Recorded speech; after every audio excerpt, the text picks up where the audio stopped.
1700 years before the birth of Christ, in a faraway land, a dynasty of savage kings ruled a people called the Shang. Legends tell of barbaric sacrifices, thousands slaughtered by royal decree.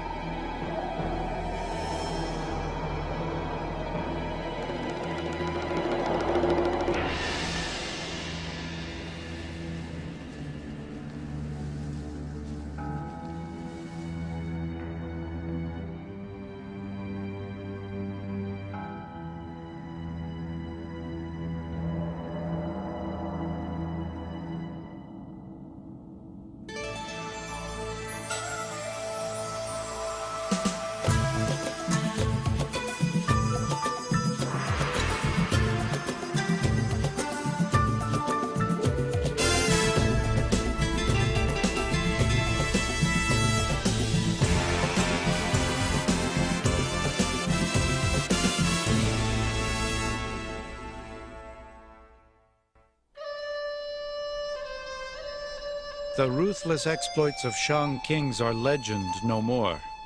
We now know they were very real indeed.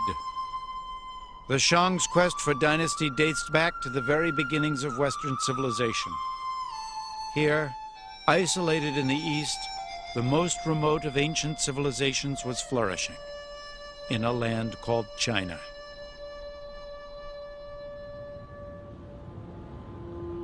Most Westerners see Chinese culture beginning in the capital city of Beijing.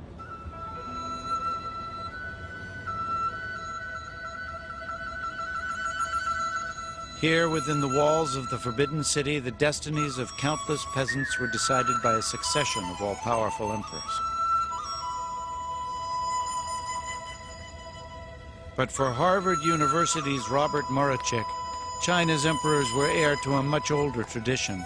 A tradition born of power, human sacrifice, and the mysterious rites of the Shang. The early dynasties of the Bronze Age in China were mentioned in great detail in the ancient texts from the Zhou and Han dynasties, but they were mentioned in almost a legendary way. The Shang dynasty moved from the stuff of legend to the stuff of archaeological fact with the discovery of oracle bones and their excavation at the very important Shang capital near Anyang.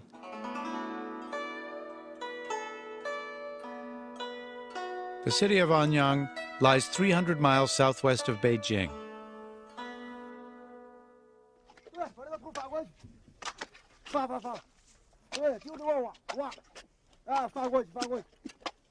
Here in 1928, Chinese archaeologists made an extraordinary find.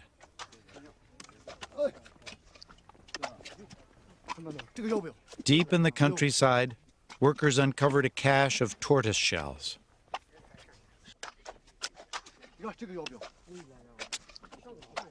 The shells were covered with mysterious inscriptions, strange prophecies written in ancient Chinese characters. After years of research, the first pictures of Shang court life began to emerge. 4,000 years ago, royal priests used heat to crack the shells, then interpreted the cracks, predicting the outcome of a battle, the birth of a prince, or the success of a great hunt. The shells also listed the names of Shang kings. Rulers long thought as mythic as King Arthur and his court were now part of China's history.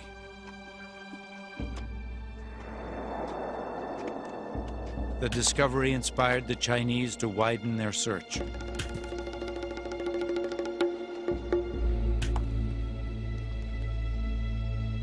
This was the startling result.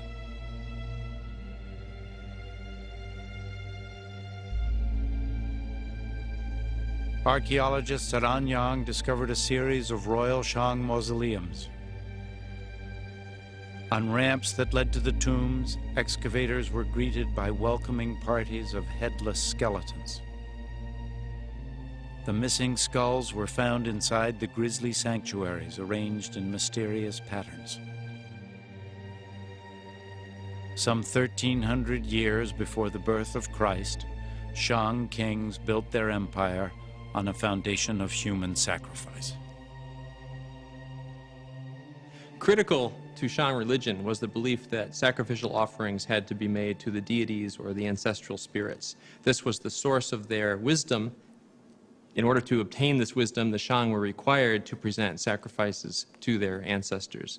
The sacrifices included meat offerings, wine offerings, hence the huge numbers of bronze ritual vessels that we find.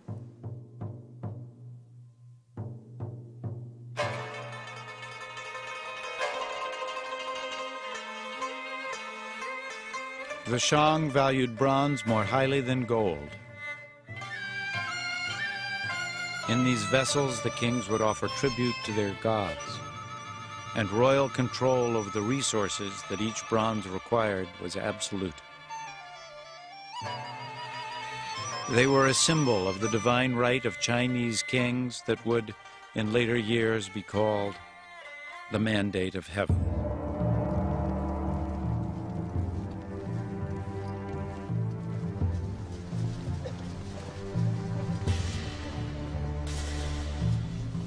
The Shang employed sophisticated technology to perfect this most sacred of their crafts.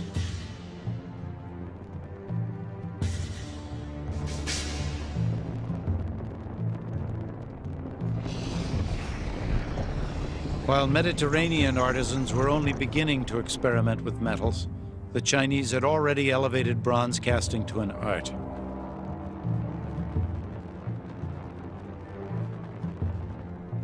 From clay molds packed in earth would come richly detailed works of art.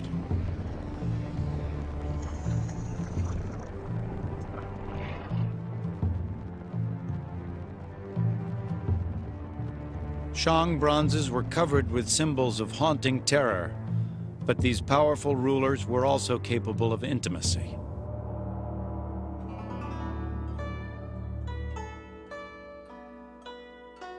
Wu Ding was a Shang king in the 13th century BC.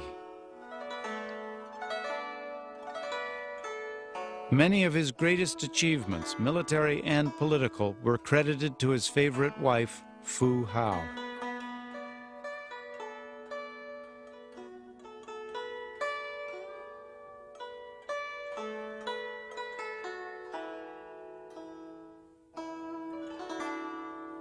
In peace, she provided over rituals dedicated to the spirits and royal ancestors.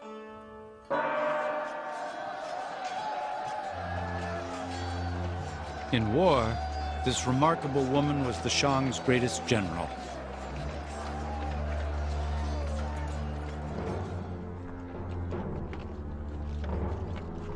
She led an army of 13,000 warriors into battle against 2 enemy clans, defeating both in great victories for the Shang.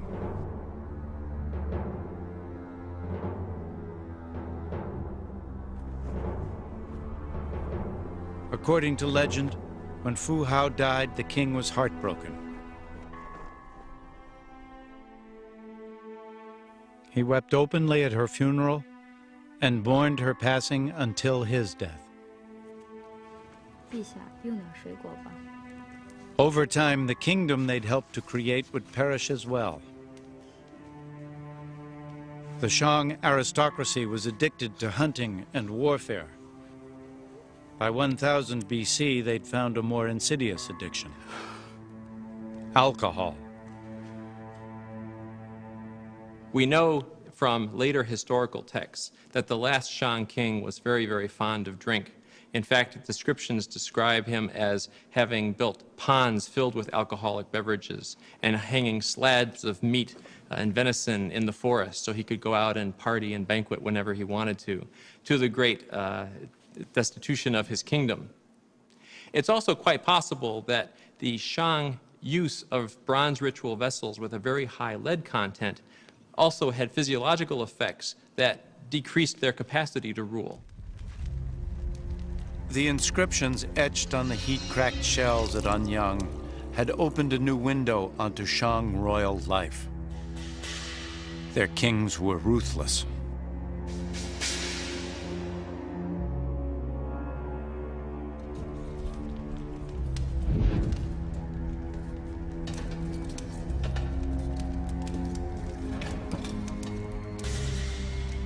One, Dicine, was said to have invented hideous tortures.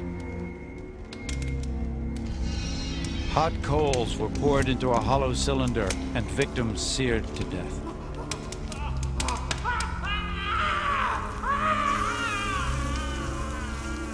Whether such reports are fact or fiction may never be known.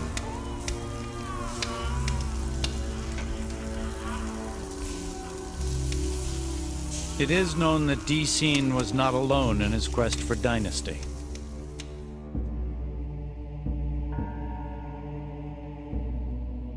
At a site called Sangshengdui, a competing culture was discovered, a people who vied with the Shang for the mandate of heaven.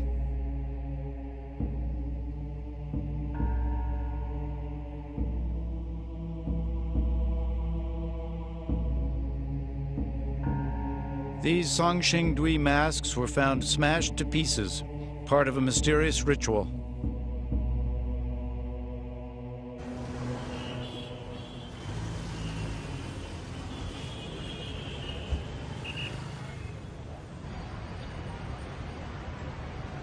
They were reassembled here in the city of Chengdu at the Institute of Archaeology.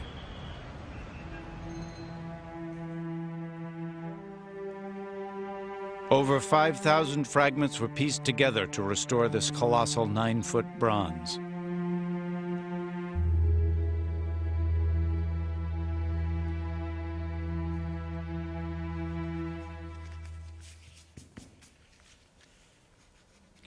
Conservationist Zhang Guangli was astonished that such lavishly decorated sculptures would be intentionally destroyed by their creators. When I drew the statue, I had many thoughts. I was curious there had been such a great statue so many years ago. Also, I felt that it was very mysterious due to its masks and outfits. The more I drew it, the more I felt like I was reading a wordless history book.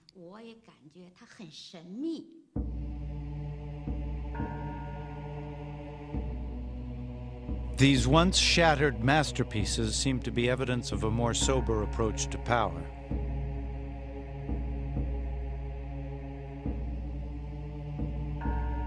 While the Shang severed human heads as a show of force and authority, the rulers of Sanshengdui conserved their population by decapitating statues instead.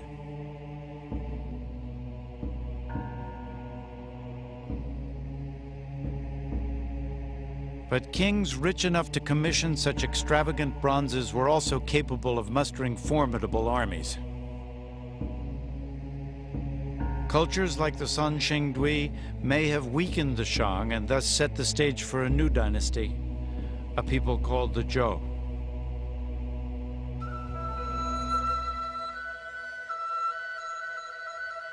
A 1,000 years before the birth of Christ, 300 years before the founding of Rome, Zhou culture flourished.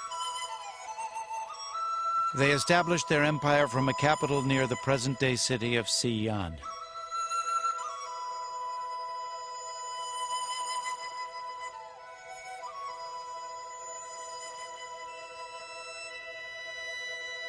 Here, the great King Wu secured his dynasty by creating China's first system of justice for the common people. This Zhou bronze details an ancient lawsuit and the punishment that followed. The inscription is interpreted by Dr. Han Wei at the Shaanxi History Museum. There was a man who was accused of slandering his master. The judge ordered that his crime would be written on his face with special ink, but the sentence was reduced to 500 pieces of bronze and 500 lashes of a leather belt.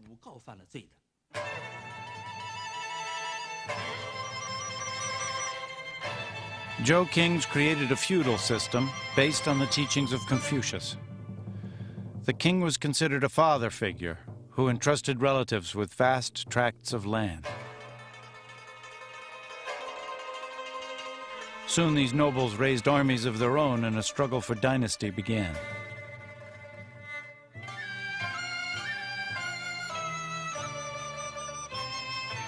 Fierce fighting would erupt.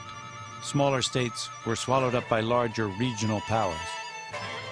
The final centuries of conflict, from 481 to 221 BC, are called the Warring States period, a time when the 7 most powerful states battled for supremacy.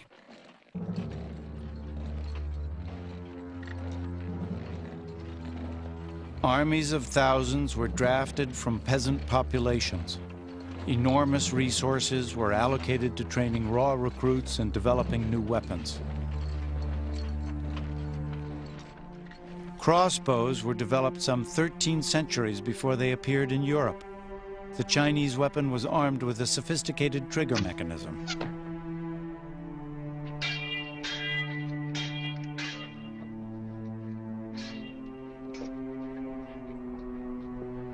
The Zhou relied on their swords for close combat.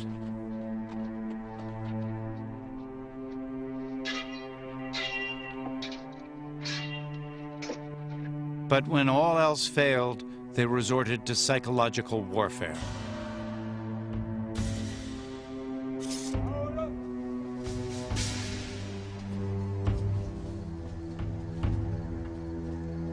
In 496 BC, a Zhou general, unable to break a long-standing stalemate, sent brigades of criminals to the front. Their choice was simple: die by their own hand or suffer an even worse fate if they refused. As enemy troops held their ground, the grim line of convicts approached.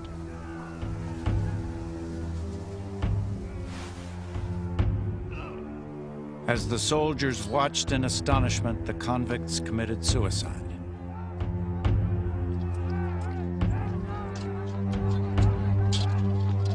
The gruesome diversion allowed the general's troops to overwhelm his stunned enemy.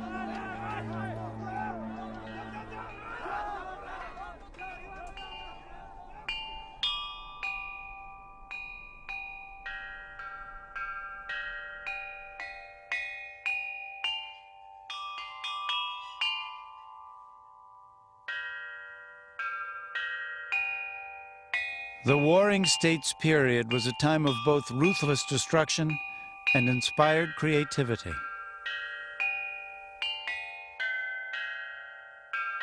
From the spoils of conquest, rulers commissioned magnificent bronzes, including great ceremonial chimes.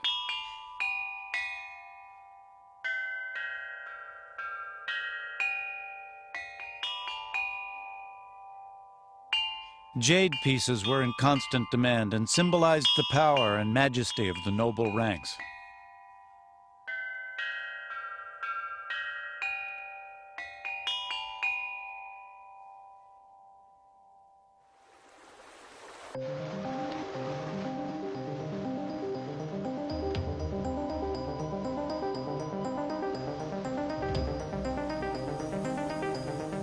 Of all the warring states, the Qin kingdom was the most resourceful.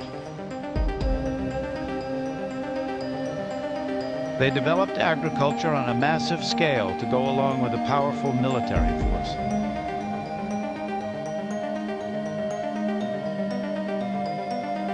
"250 years before the birth of Christ, a maze of dams, canals, locks, and waterways transformed the heart of central China.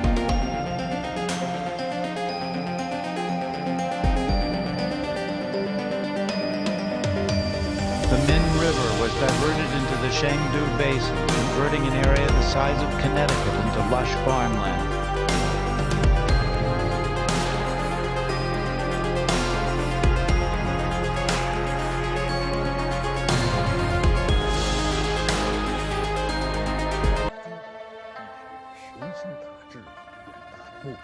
Qin leaders could now support a growing civilian population and feed their military machine as well.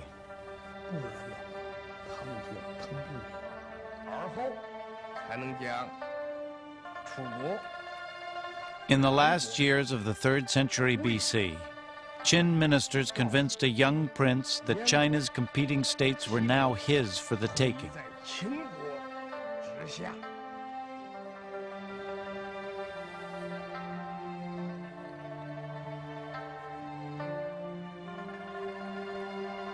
The prince followed their advice and became the most powerful ruler in the world, son of heaven, lord of all things under the sky, first emperor of China, Qin Huangdi.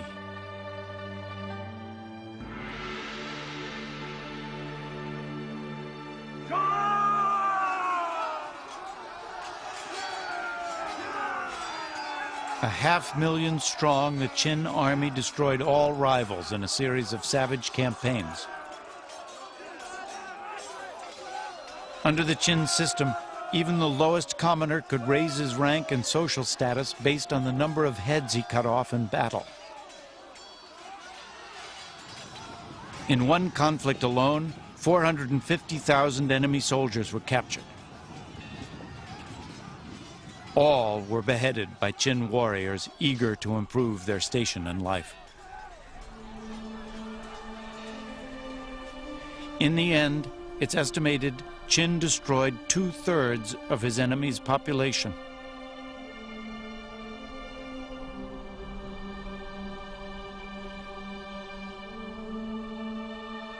The first emperor succeeded where none before him ever had. He unified China. But the struggle to preserve it was just beginning.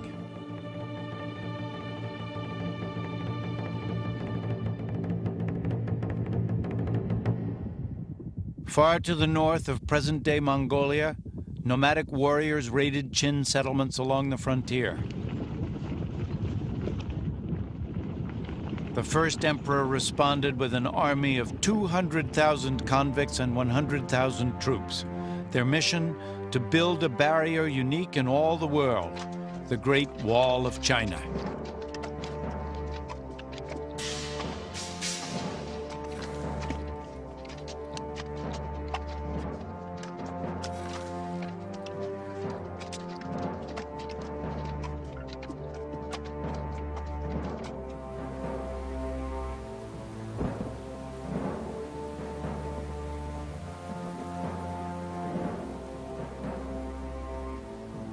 Over the course of 10 arduous years, thousands of men perished from exposure and fatigue.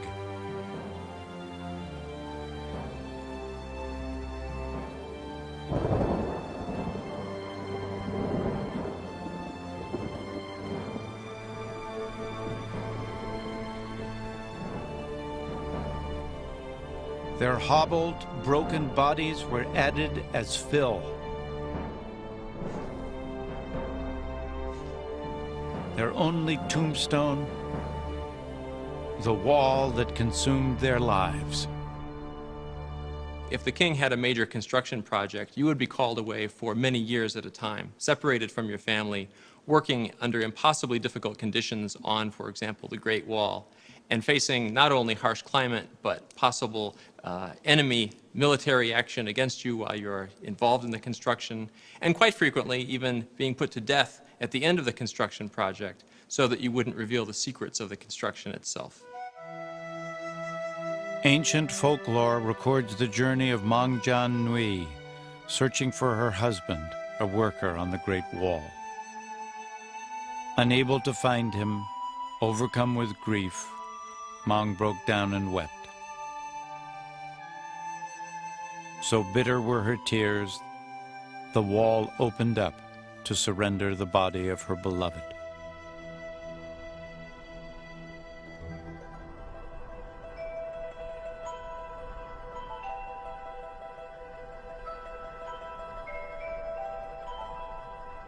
The Great Wall of China was a monument to dynastic might.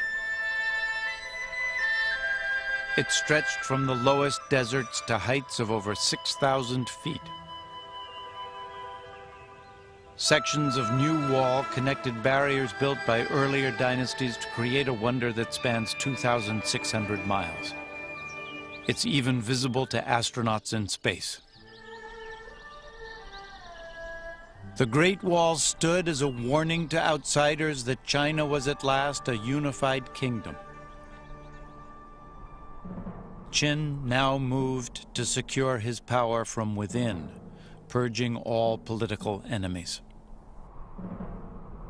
The old feudal system of landed nobility was eliminated. Their private armies disbanded.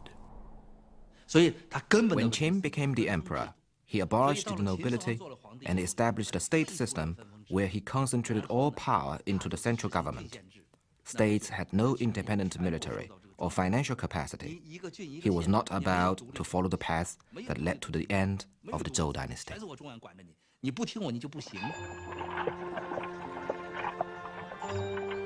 Qin consolidated China with 5,000 miles of roads and a sweeping program of standardization. Even the width of axle wheels was fixed. Travelers were required to carry passports.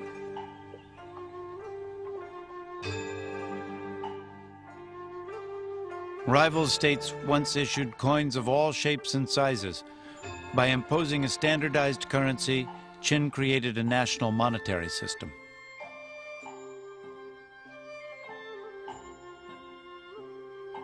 The written language was standardized as well, allowing the first emperor's edicts to flow quickly and easily to the farthest points of his realm.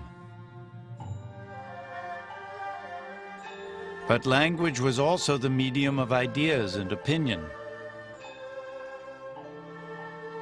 And in their writings, even royal scholars and historians began to criticize many of Qin's new ideas as a dangerous break with the past.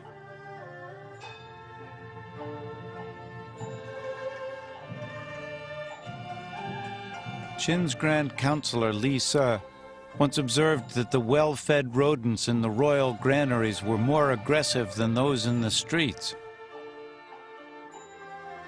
Later, he would wonder if too much knowledge might feed insurrection. Such thoughts prompted a ruthless decision.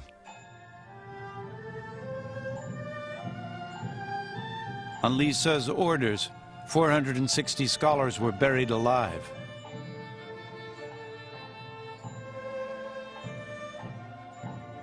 Vast collections of histories, poems, and thought were destroyed.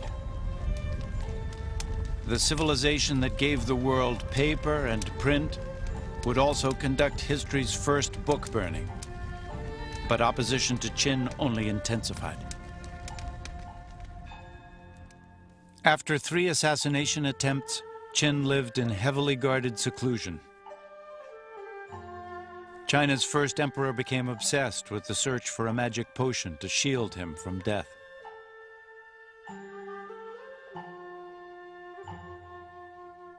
But one of the concoctions he hoped would make him immortal eventually succeeded where his enemies had failed.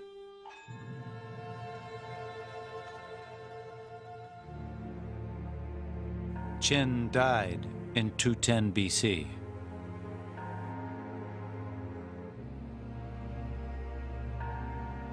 China's first emperor was buried in the most opulent mausoleum the country had ever known. Long before his death, more than 700,000 convicts had begun its construction.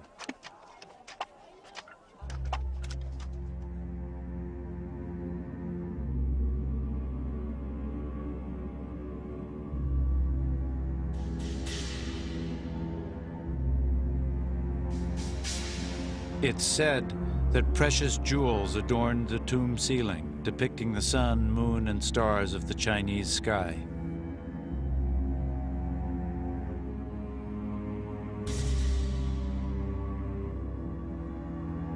Crossbow booby traps protected the main hall, where models of China's great cities sat beside scale model rivers. Filled with mercury, they flowed into a miniature ocean. To conceal the site of Qin's tomb forever, all who knew its secrets were sealed within its walls.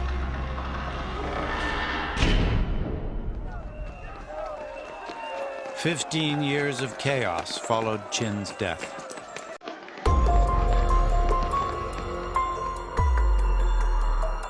In 206 BC, a new dynasty called the Han rose to power. At its height in the 1st century BC, the Han dynasty was equaled in might only by the Roman Empire.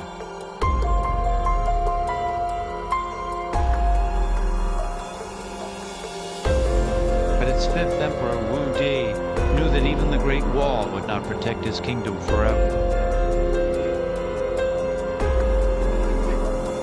Nomadic raiders in the north remained an ever-present threat. Wu Di believed the key to dynasty was skillful diplomacy, not battle. His secret weapon, a trusted advisor and diplomat named Zhang Qian. Wu Di sent Zhang Qian north on a mission of peace to attempt a series of treaties cleverly designed to pit one Han enemy against the other.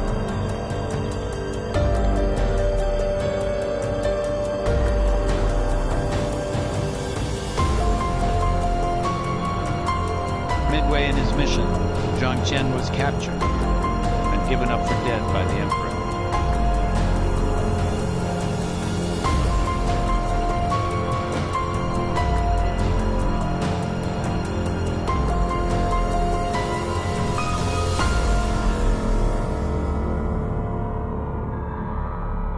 Ten years later, an old man appeared in Wu Di's court. Zhang Qian, the faithful diplomat, had survived. The courageous servant recounted his 10-year odyssey, including a startling discovery he'd made in his travels. Zhang Qian had escaped his captors and fled as far west as Afghanistan. There, to his amazement, he found Chinese goods on sale in every marketplace. Traders were moving Chinese products to the edge of the known world. The most precious commodity, a cloth called silk.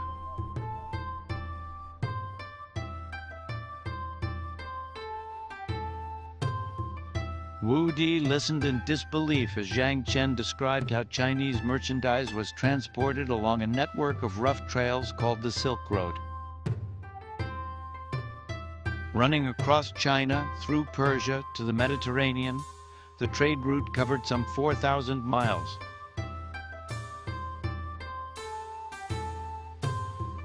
Bales of the finest Chinese silk were being traded on the streets of imperial Rome. In fact, Romans bought the material in such abundance that the Emperor Tiberius imposed a limit on imported silk garments. In China, silk was the fashion of choice for officials whose fortunes had blossomed during the Han Dynasty.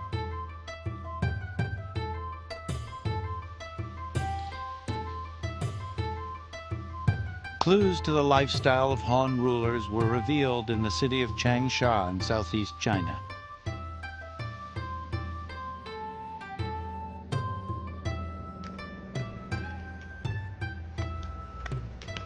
In 1971, workers digging a bomb shelter smelled gas.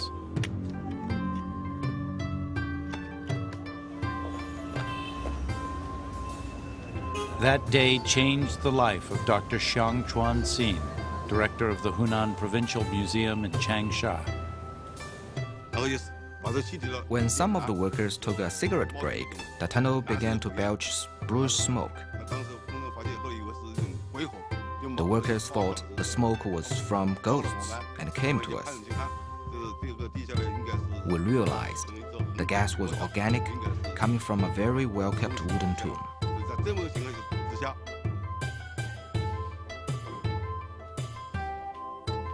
Xiang directed a painstaking excavation and uncovered 3 gigantic coffins made of solid wood slabs. This coffin was used by ancient nobles. Its formation is huge. The wood was not cut by saw, but cracked into pieces. These coffins had been buried underground for over 2,000 years. Only nobles could use them. There were also many objects found in the coffins.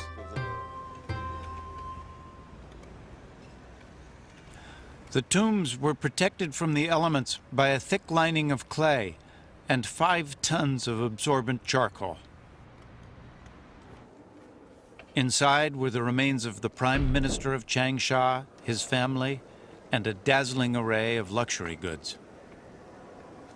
While the jewel-studded tomb of the Emperor Qin remains a legend, the great wealth uncovered in Changsha was real.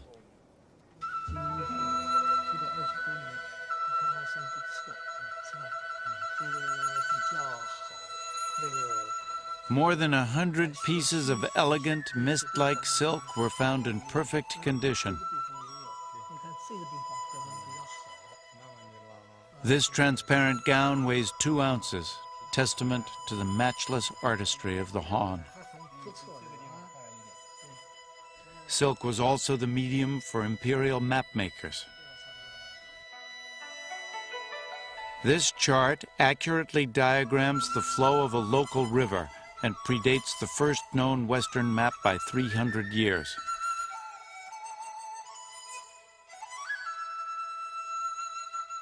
Most stunning of all were the silks of Lady Xin, wife of the Prime Minister.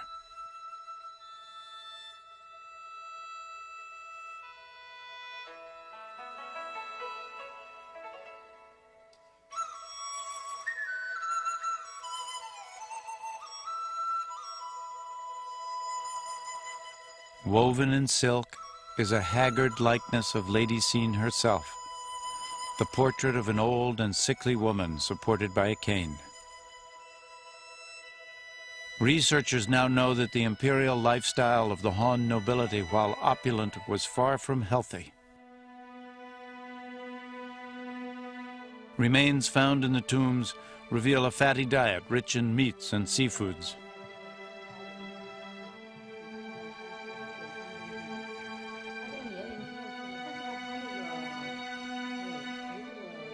The tomb's most precious relic offered the clearest picture yet of Chinese life at the top. Lady Xin herself.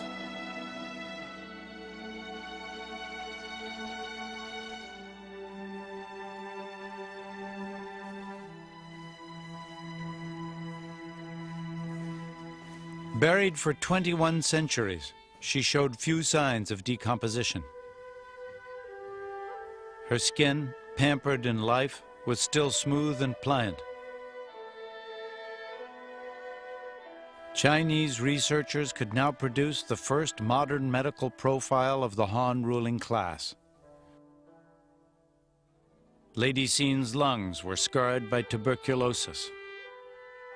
She suffered from intestinal parasites. And a ruptured disc explained the walking stick.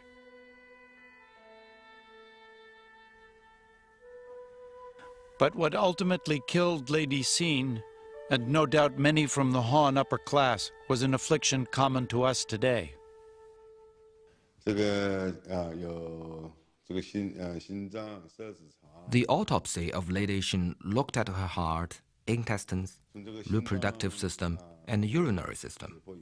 It indicated that she had heart disease and died of a heart attack sometime in her 50s.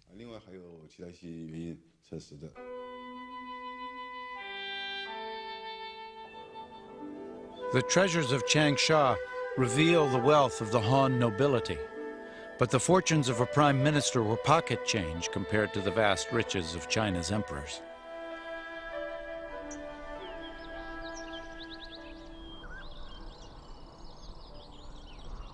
To comprehend the magnitude of their power and wealth, we must return to the time of the first and greatest ancient Chinese ruler, the Emperor Qin. To protect his tomb, Qin assembled the most remarkable bodyguard the world has ever seen.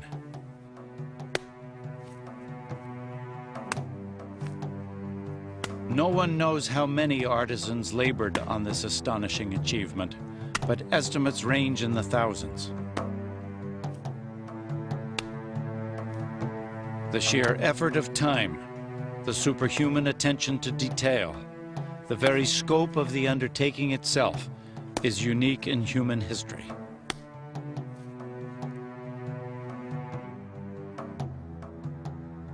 On secret orders, an assembly line of subjects and artisans labored for decades to create an escort for the emperor's ascent into heaven.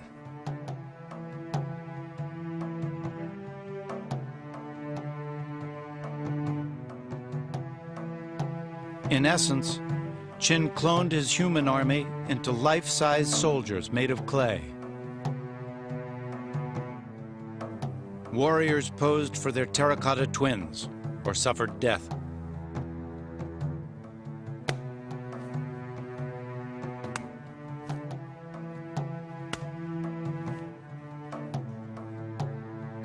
But this great army, created in their own image, was destined for defeat.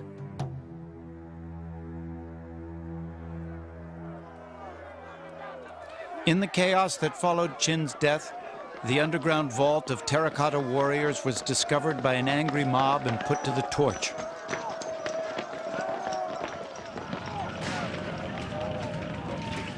The roof timbers gave way, sealing the soldiers deep within the earth, seemingly forever.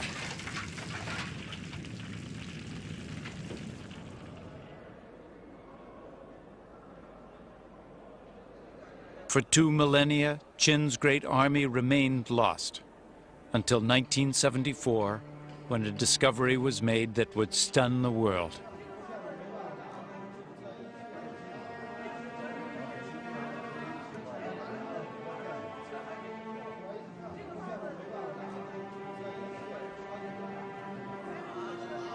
A group of laborers outside the city of Xi'an stumbled upon Qin's escort to the afterlife.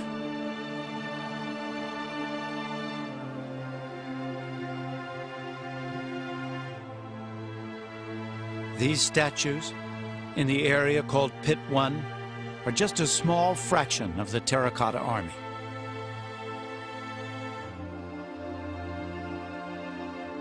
It's estimated thousands more warriors remain hidden in the earth.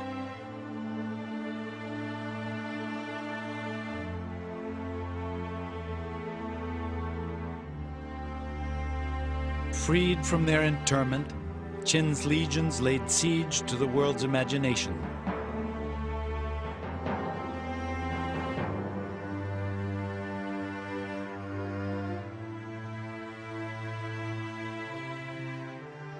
Dr. Yuang Chongyi is director of the Museum of Terracotta Warriors.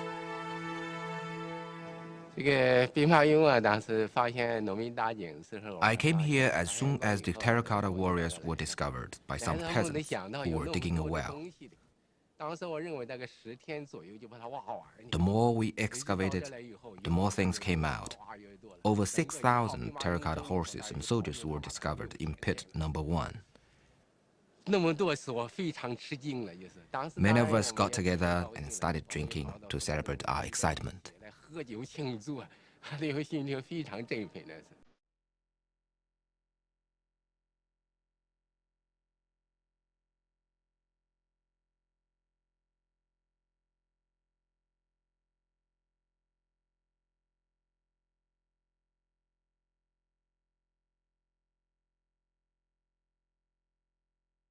The ancient Vandals had smashed the warriors into pieces. With every figure unique, restoration is an arduous task.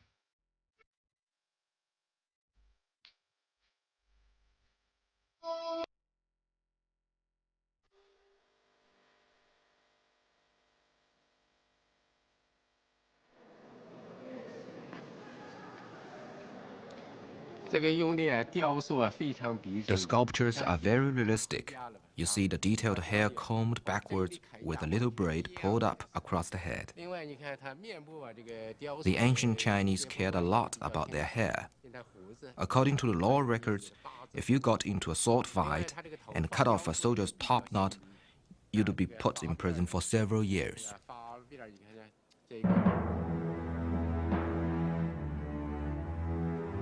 While the Roman Empire was content with an army of 100,000, the Qin amassed a military 6 times as large.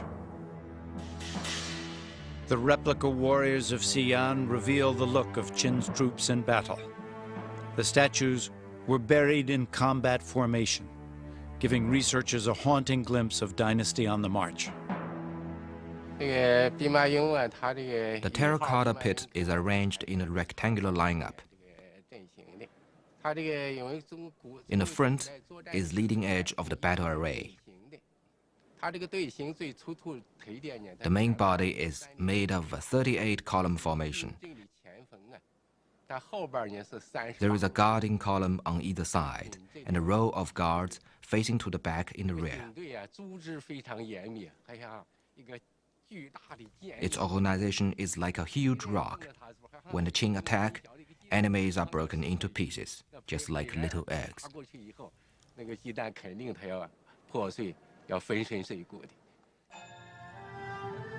Rescued from hands of clay were 10,000 working models of Qin weapons.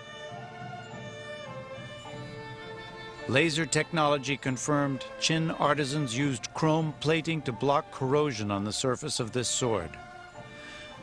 Today, its blade remains so sharp it can only be handled with protective gloves.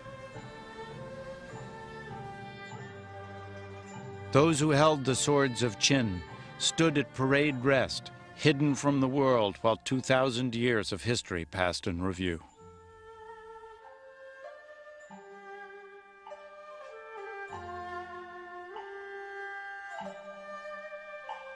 More than 200 emperors would follow Qin, ruling until the turn of the 20th century.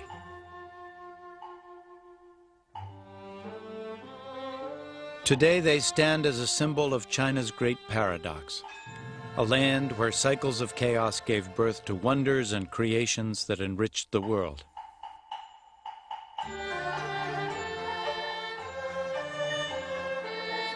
Under Qin's harsh rule, the Chinese refined the cultivation of rice and millet, crops that today sustain over half the world's population. During the Warring States period, jade prospectors combed the wilderness, guided by the world's first primitive compass. Without the Chinese compass, without their creation of paper and printing, without their refinements to map making and their invention of the ship's rudder, Europe's discovery of the New World would have been impossible.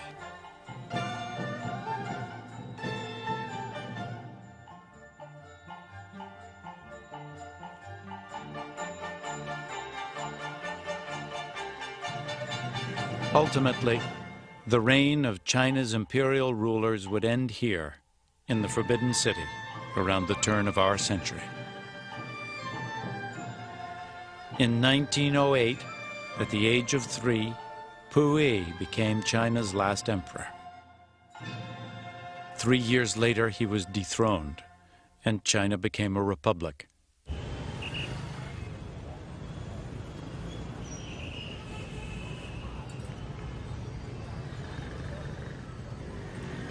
Some argue that China's tradition of powerful leaders has never truly ended, and that more uncertainties await in the century to come.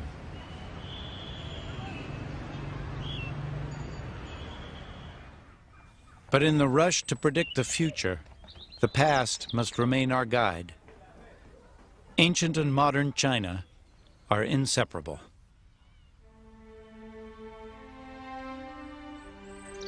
Over the past 4,000 years, while other civilizations have collapsed and vanished, the Chinese have continued to adapt and to survive. Despite countless wars and a century of revolution, it is the continuities that endure.